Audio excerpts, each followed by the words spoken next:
우리 지역의 이슈 콕 짚어봅니다. 헬로 이슈 토크.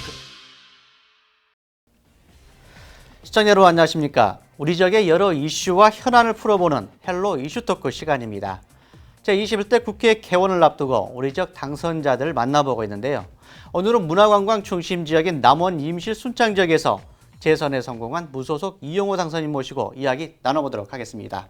의원님 안녕하십니까? 네, 안녕하세요. 네, 반갑습니다. 네, 반갑습니다. 다시 한번 재선 성공하신 걸 축하드리겠습니다. 네, 감사합니다. 네. 먼저 우리 남원 임실 순창 지역 주민들 그리고 전북 지역 시청자분들에게 당선 소감부터 말씀해 주시기 바랍니다. 우선 저를 뽑아준 우리 유권자 여러분 정말로 감사합니다. 돌이켜보면 볼수록 참 기적 같은 일이다 이런 생각을 하게 되는데요. 말이 그렇지 어떤 역대 선거도 이렇게 한 명을 제외하고 일당이 차지한 적은 없었거든요. 그래서 그런 생각이 나더라고요. 그러니까 그 낭만파 영국의 시인 중에 바이런이 있는데 바이런이라고 시인이 어느 날 아침에 일어나 봤더니 유명해졌더라 이런 얘기를 한 적이 있는데 제가 사실은 그런 심정이고요. 정말로 제가 많은 사랑을 받았구나. 그리고 또 그만큼 우리 유권자들에게 기대가 크구나. 그런 생각을 합니다. 또 이제 기쁨과 함께 시간이 지날수록 어깨가 무겁다고 하는 생각을 하고요. 저를 선택해 주신 유권자 여러분들이 나중에 아이고 내가 정말 잘못 찍었다 이런 생각이 들지 않도록 그분들의 기대에 어긋남이 없도록 하여튼 최선을 다하겠습니다. 정말 고맙습니다. 아시다시피 전북 지역에서 이번 총선에서 많은 중진 의원님들이 약간 낙선을 하셨습니다. 그래서 상대적으로 이제 의원님이 재선이지만 어쨌든 중진 역할을 해야 될 위치에 있는데요. 그렇기 때문에 지금 시기가 또 코로나19 여파를 또 벗어날 수가 없는 상황이어서 남원에서 좀 진행되고 있는 국립공공의료대학원 추진에 대해서 관심이 상당히 많습니다. 특히 우리 의원님께서 최초 발의를 하셨고 그동안 추진되기 위한 영역 예산도 많이 지금 가져오셨기 때문에 좀 많이 좀 추진을 하고 계실 것 같은데 20대 국회 과정에서 어느 정도까지 진행됐습니까?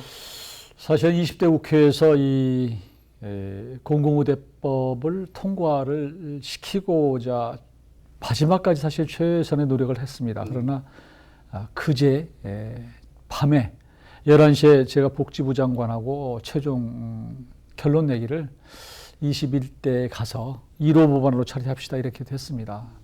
사실은 코로나 전국에서 감염병 의사들을 좀 더 좀 길러내는 것이 필요하고 또 의료 낙후 지역의 의사들이 필요하기 때문에 하자고 정부 여당도 같이 노력을 했습니다만 미래통합당에서 그동안 워낙 거세게 반발을 했고 또 의사협회 쪽에서도 거부감이 굉장히 심합니다. 그런데 막바지에 처리를 하려고 보니까 한국당의 이제 그 간사 보건복지위 간사 이명수 의원 같은 경우에는 좀 협조를 할 생각이 있었는데 문제는 거기에 거세게 반발해오던 그 미래통합당 의원들이 다 낙선을 했어요. 그런데 그렇게 거세게 반발한 의원들이 낙선한 상태에서 이명수 간사가 혼자 큰 명분 없이 상황이 변했다고 해서 통과시키는 게 너무 부담스럽다. 그래서 이제 법안을 갖고 주고받기를 했는데 미래통합당 측에서 너무 큰 법안을 해달라. 서비스 발전 기본법이나 혹은 이제 국민연금법 가운데 국민연금에서 일반 그 대기업이나 이런 쪽에 어떤 경영에 관여할 수 있는 이런 스튜어드십 코드라는 게 있는데 이런 것들을 좀 이렇게 법적으로 좀 만들자 이런 걸 요구를 했는데 그게 서로 잘 정치적으로 협상이 잘 안 됐습니다. 그래서 어차피 21대는 지금 여당이 거의 180석 이렇게 되기 때문에 그때가 더 처리하기가 쉽지 않느냐. 그래서 몇 달 차인데 그러면 21대로 넘기자 이렇게 여당 김태년 원내대표 그리고 또 복지부하고 이렇게 서로 합의를 했습니다. 우선 이제 6월 아마 이번에는 원 구성이 굉장히 빠르게 갈 것 같아요. 지난 20대 때는 원 구성이 아마 한 달 이상 이렇게 늦어졌는데 이번은 6월 초라도 금방 되지 않을까 싶습니다. 그러고 나면 6월 국회에서 그 코로나 관련해서 3차 추경이 있지 않을까 싶고요. 그때 저는 가장 먼저 1호 법안으로 이 공공의료대 설립 법안을 제출하려고 그러고요. 그러고 나면 이제 아마 빠르게 보건복지위에서 소위까지 올 것이고 공청회를 거쳐서 하여튼 올 연내로 처리하도록 하겠다 그런 말씀을 드리고요. 아직 알 수 없지만 하여튼 보건복지위에 아무래도 제가 몸담고 있으면 훨씬 조금 쉽지 않을까 이런 생각을 합니다. 알겠습니다. 일단 조금 전에 말씀드렸지만 전북적에서 이제 재선 의원님이 이제 이 의원님이 유일하게 좀 되셨기 때문에 기존의 20대 국회 이야기를 조금 더 짚고 넘어야 될 것 같습니다. 그래서 물론 남원 임시 순창 지역도 있지만 전북에 필요한 역할들을 좀 많이 하셨던 걸로 제가 들었습니다. 20대 국회 과정에서 우리 남원 임시 순창 지역을 중심으로 해서 전북적 발전안에 대해서 좀 노력하셨던 것들 몇 가지 말씀해 주시기 바랍니다. 전북 지역을 위해서 이제 같이 노력을 했죠. 그러니까 뭐 새만금이든 아니면 다른 여러 가지 길을 내는 뭐 이렇게 도로든 이런 것은 이제 아무래도 이렇게 이제 원하는 것은 그 도지사가 중심이 되고 또 그동안 지금처럼 같은 당이 아니었지만 그 당시 국민의당이었지만 하여튼 서로 협력을 해서 그 당시 6조 원 그 도 예산이 지금 7조 5천억 가까이 늘어나지 않았습니까? 그런 차원에서는 여러 가지 그 예산 속에 증가된 예산 속에 많은 변화가 있지 않았나 이렇게 싶습니다. 예. 21대에서도 더 많은 이제 기대를 할 것 같은데요. 의원님께서 선거 기간 중에 남원시 1천만 관광객 시대를 여시겠다고 공약을 하셨습니다. 문화 관광 도시이기도 한데요, 남원시가. 이 남원 지역 관광 인프라 확장을 해서 좀 어떤 계획 갖고 계십니까?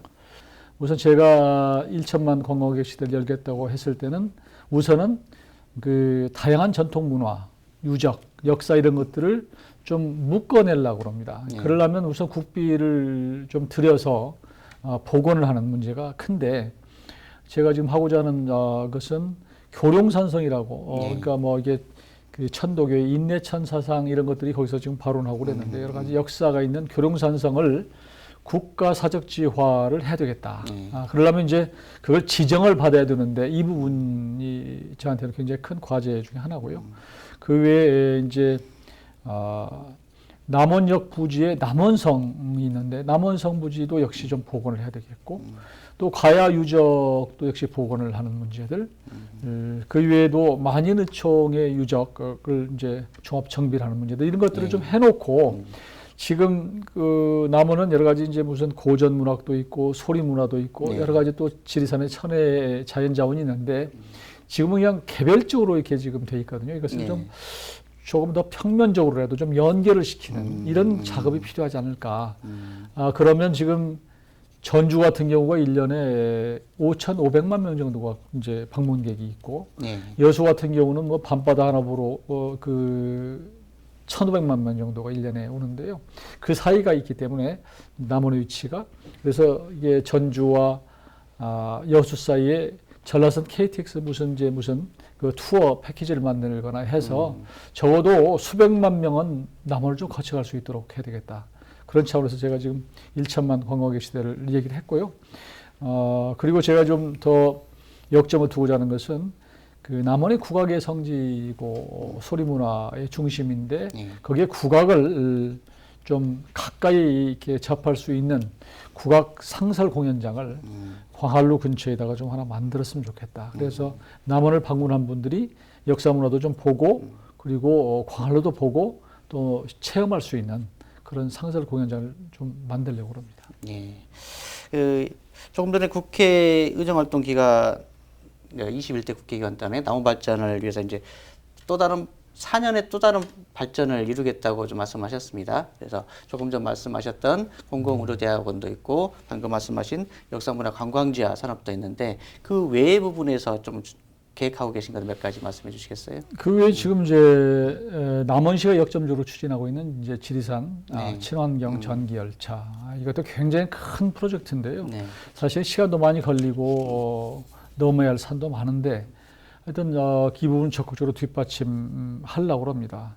지금 사실 제가 말씀드린 이것만 갖고도 조금 전에 말씀드린 것 갖고도 굉장히 사실 벅찬 일이에요. 그러니까 남원을 예를 들어서 문화도시로 지정하는 문제, 또 그런 1천만 관광객 시대를 여는 것, 그리고 공공의대를 설립을 해서 처음에는 의대 정원을 49명으로 시작을 하지만 제가 가능하면은 여기에다가 이제 보건의료도 좀 붙이고 네.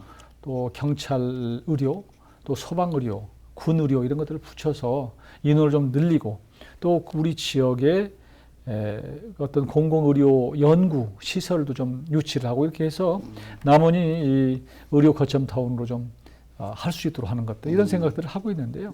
새로운 것을 자꾸 이렇게 가져오기보다는 조금 전에 말씀드린 의료, 공공의료, 그 다음에 이제 지산 친환경 전기열차, 그 다음에 많은 분들이 와서 즐길 수 있는 국악 상설 공연장 이런 것들 여러 가지들을 좀 더 가시화하는 것, 선택과 집중을 하는 게 저는 더 중요하다고 생각합니다. 예.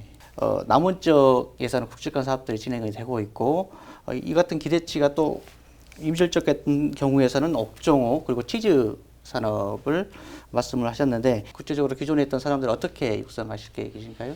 지금 말씀하신 대로 옥정호가 정말 아름다운 곳입니다. 가서 보면 우리 사진 작가분들이 아마 사진을 찍고 싶은 대한민국의 대표적인 명소인데요.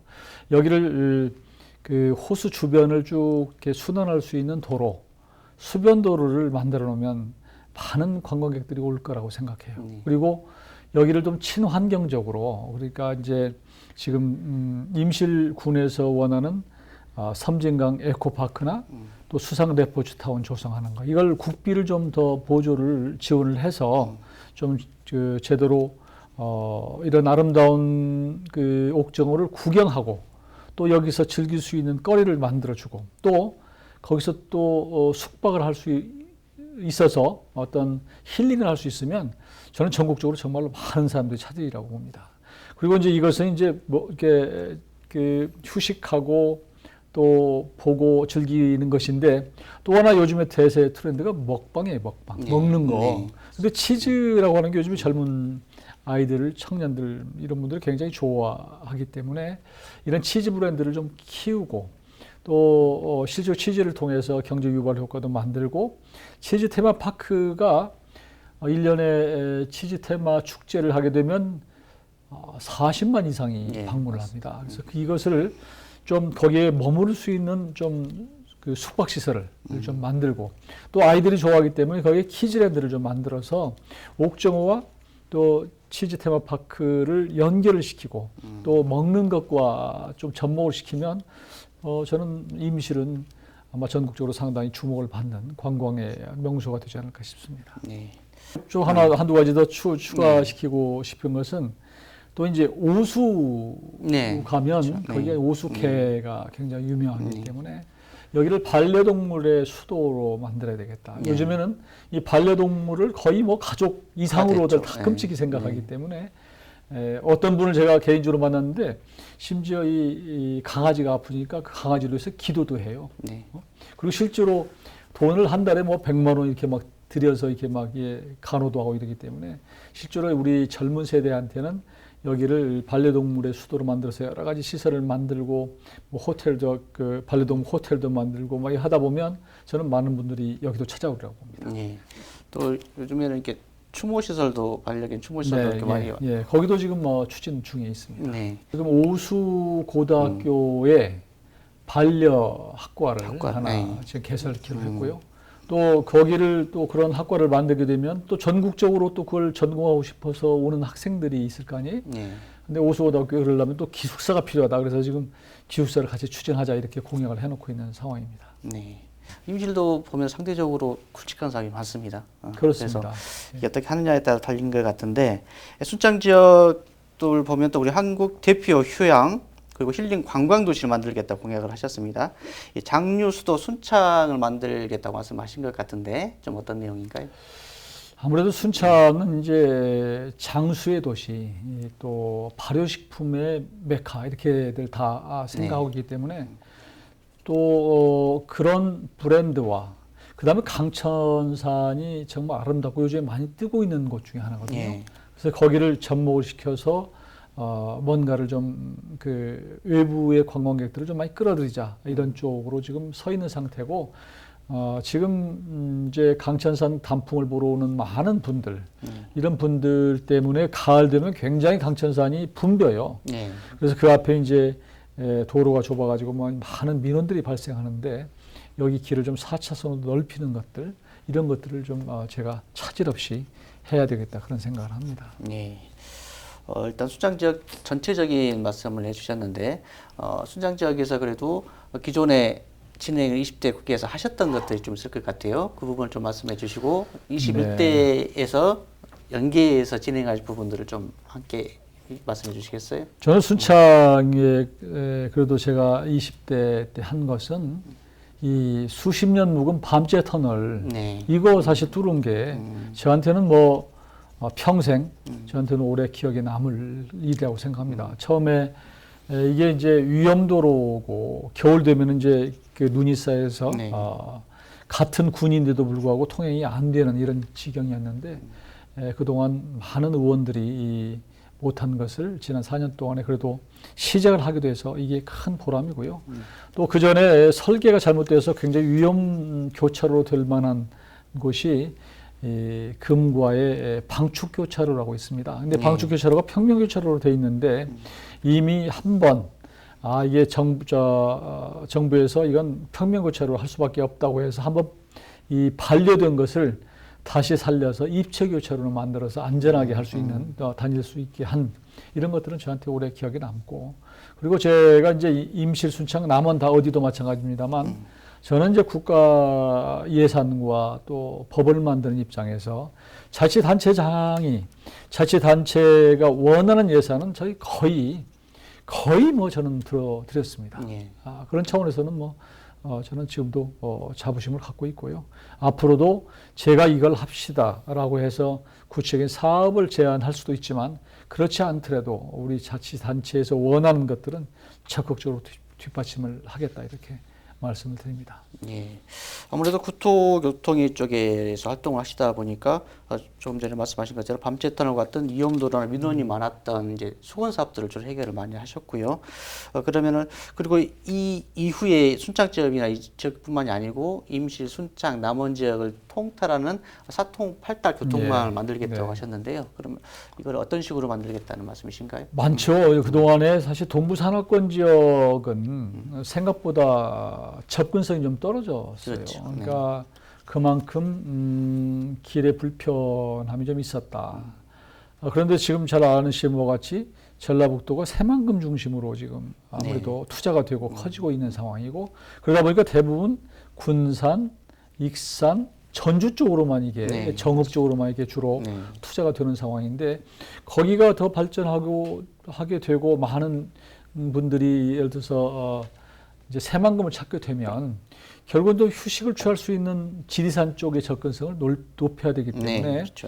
이 새만금에서 그 남원으로 이어지는 도로, 정읍에서 임실 덕치를 거쳐서 순창 동계를 거쳐서 남원 주천으로 이어지는 2차선 계량도로를 지금 하도록 포함을 시켜놨고요. 국도를 개선하려면 5년마다 한 번씩 계획을 세웁니다. 그런데 이번에 2021년부터 내년부터 2025년까지 개선할 국도를 선정을 했는데 전라북도에서 20개를 선정했어요. 그 중에서 남원, 임실, 순창이 10개가 들어갔습니다. 그러니까 절반을 지금 한 셈이어서, 물론 이제 절반이 다 되는 것은 아니고 또 500억 이상 넘은 그 도로 어떤 사업은 예비 타당성 조사를 합니다. 그래서 그 과정에 있는데요. 최대한 많은 구간이 포함될 수 있도록 노력을 하겠습니다. 그리고 이번 21대 국회에서는 민생 살리기 계획안도 좀 구상을 하고 계실 것 같은데 좀 이 부분에서 어떤 사업들 추진할 계획이신가요? 우선 이번 코로나19에서 봤겠지만 이런 일이 생기면 제일 어려운 게 이제 소기업, 그다음에 자영업 이런 분들이 어렵거든요. 그래서 그런 분들이 앞으로 국가 재난급의 어떤 일이 생겼을 때 아주 신속하게 좀 금융 지원을 받을 수 있는 제도, 이걸 좀 법적으로 좀 만들어야 되겠다 생각이 들고요. 또 이제 아무래도 늘 보면 카드 수수료 얘기가 많이 나오는데 이걸 좀 더 좀 다운을 시켜야 되겠다 이렇게 말씀을 드립니다. 그것도 공약을 했고요. 그 다음에 이제 부가가치세 간이과세라고 작은 그 자영업자들이 연 매출 4,800만 원까지는 거의 이게 그 과세를 하지 않고 또 어떤 필요한 어떤 영수증이나 이런 것들을 좀 안 하는, 그래서 간이과세 매출이 4,800만 원이거든, 1년에 매출이. 근데 이게 벌써 20년 동안 지금 동결되어 있습니다. 그래서 이것을 좀 한 1억 정도로 올려서 정말로 영세한 자영업자들이 좀 편하게 그 영업을 할 수 있도록 하는 것도 제가 이번에 공약을 했고요. 또 이제 아무래도 젊은 층들이 창업을 했다가 또 어려움이 생기면 신용 불량자가 생기기도 하고 여러 가지 그러지 않습니까? 그러면 이제 재기가 굉장히 어려운 상황인데 재창업 교육이나 혹은 채무 부담 완화 이런 것들을 통해서 좀 신속하게 패자 부활이 가능할 수 있는 그런 좀 제도적인 것을 좀 만들도록 하겠습니다. 네. 자, 일단 그리고 저희가 전북이 이제 농도이다 보니까 농업인들 이야기를 안 할 수가 없는데요. 특히 이제 코로나19 여파 때문에 농업인들도 이렇게 지금 판로 확대 정도 좀 많이 좀 어려움을 겪고 있습니다.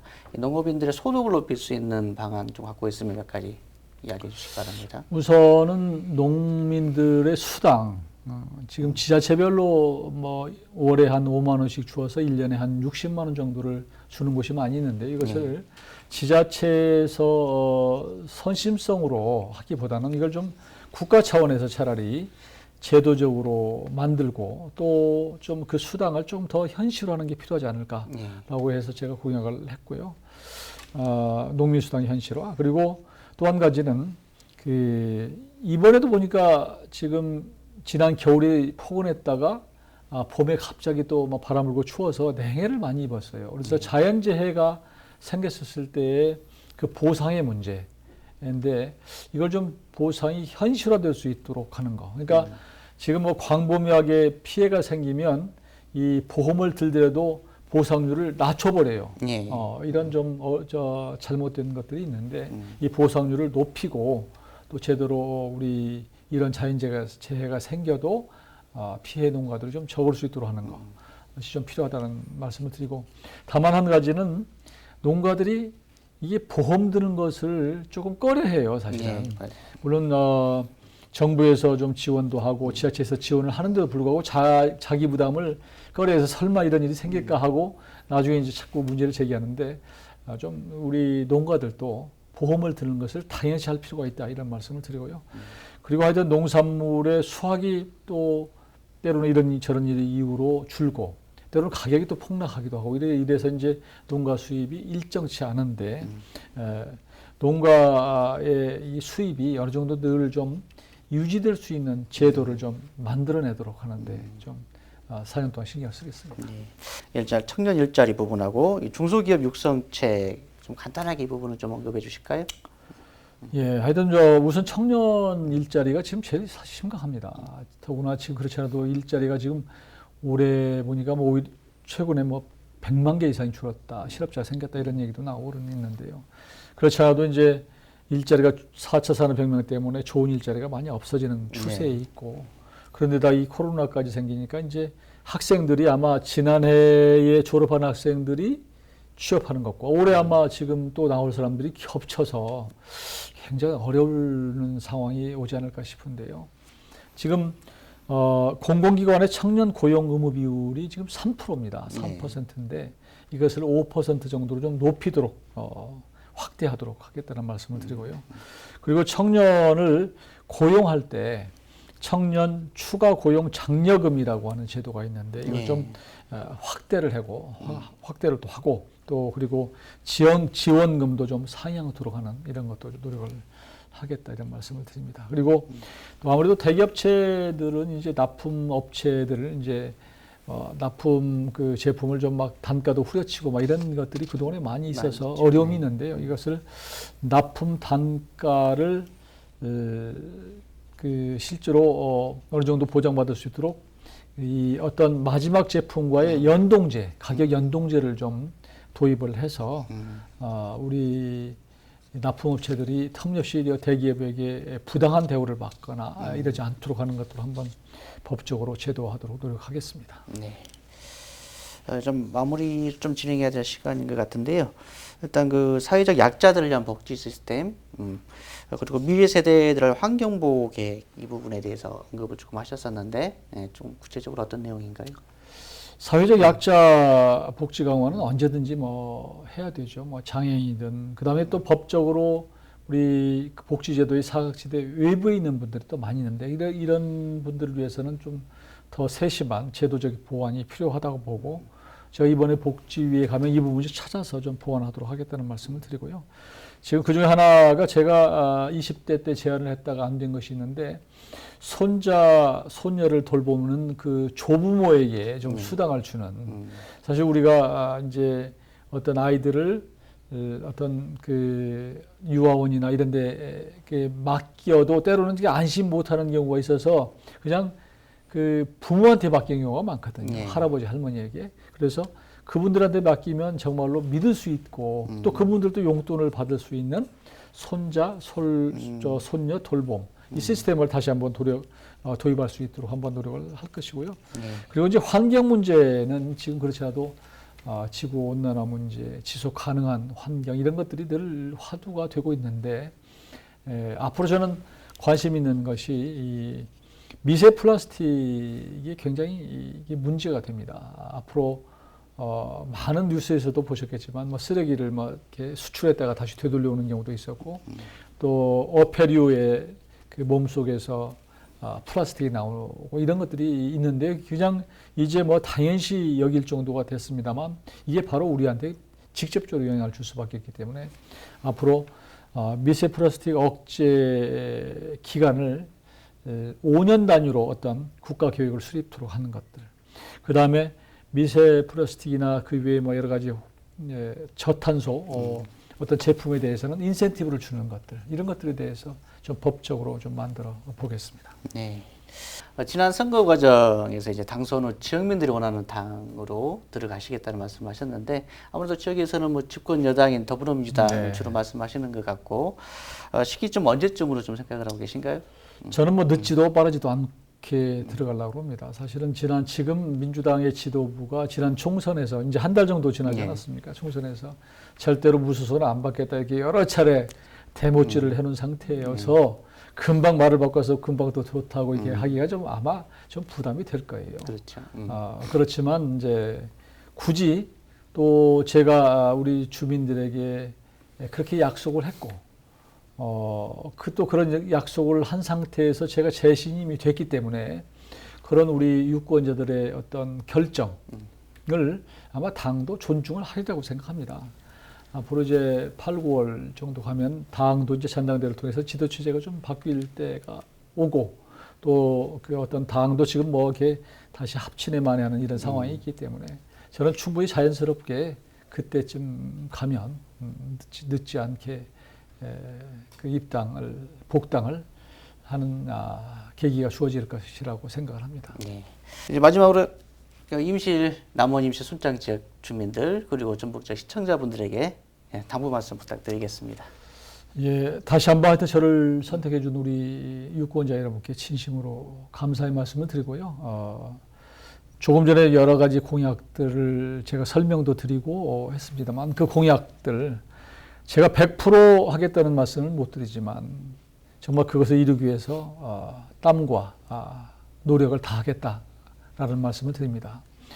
호남 28석 가운데 유일하게 저를 뽑아준 우리 주민들의 깊은 뜻 그리고 그분들의 기대에 어긋남이 없도록 정말 지나고 나서도 우리가 결정을 잘했다 이런 생각이 올 수 있도록 하여튼 최선을 다하겠다는 약속을 드리고요.